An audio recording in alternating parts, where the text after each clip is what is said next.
Hello बच्चों, दादी नानी की कहानी में हम एक कहानी लेके आए हैं। वो कहानी हम आपको सुनाते हैं। अगर हमारी कहानी अच्छी लगे तो कमेंट बॉक्स में ज़रूर बताना। तो कहानी एक गरीब ब्राह्मण की है। तो बच्चों आओ सुनते हैं ब्राह्मण की कैसी कहानी है। तो बच्चों, एक गांव में एक ब्राह्मण रहता था और ब्राह्मण की पत्नी थी। तो ब्राह्मण की पत्नी इतनी दरिद्र थी, इतनी आलसी थी कि वो कुछ भी नहीं करती थी। ना उसके पास साफ सफाई, ना कुछ, किसी भी तरह उसके कार्य अच्छे नहीं थे। अब ब्राह्मण बेचारा दिन भर मेहनत करता, लेकिन उसका कोई काम सही नहीं होता था। तो कुछ समय बाद, और ब्राह्मण बहुत पुजारी था, भगवान की श्रद्धा से पूजा भक्ति किया करता था। तो एक समय की बात है कि उनके एक लड़की हुई।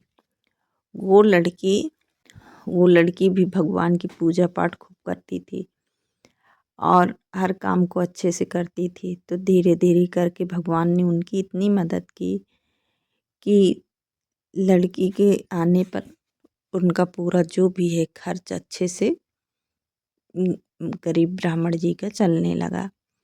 अब जब लड़की बड़ी हो गई, और बड़ी होने के बाद उनकी गांव में चर्चा होने लगी कि पंडित जी की लड़की ऐसे है।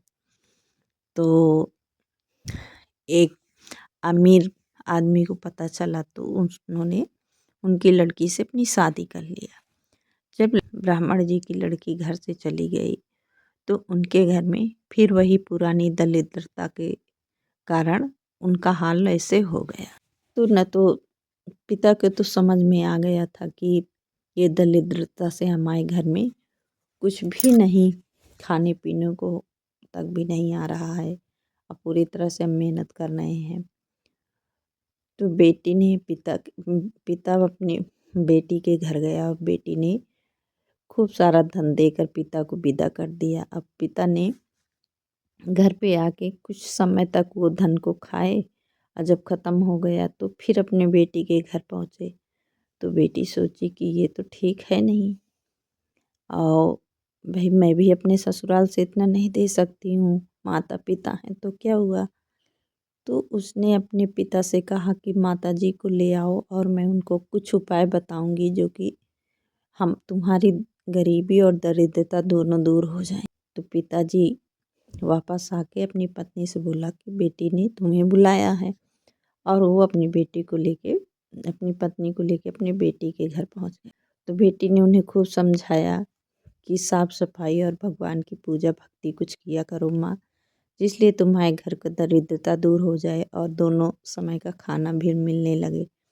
लेकिन उनकी माँ तो अपने ही उसमें थी, वो कुछ भी सुनती नहीं थी। एक दिन बेटी को इतनी तेज गुस्सा आई कि उसको एक कमरे में नहला धुला कर बंद कर दिया, और बंद करने के बाद बोला कि तुम यही भगवान का जाप करो, नहीं तो तुमको कुछ नहीं मिलेगा। तो फिर इसी तरह वो रोज़ 2-4 दिन की। तब माँ सोची, भगवान का कुछ भी नाम लेना शुरू कर दी कि नहीं तो मुझे बंद रखेंगे। तो भगवान का जब नाम लेना शुरू कर दी तो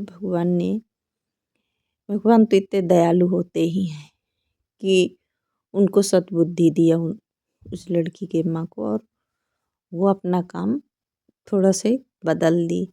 अब बदलने के बाद जब साफ़ सफाई से रहने लगी, खाना रसोई सब साफ़ सफाई से करने लगी, तो भगवान उनको उनके काम में थोड़ा सी सफलता दिए और उनके घर में खाने पीने को होने लगा।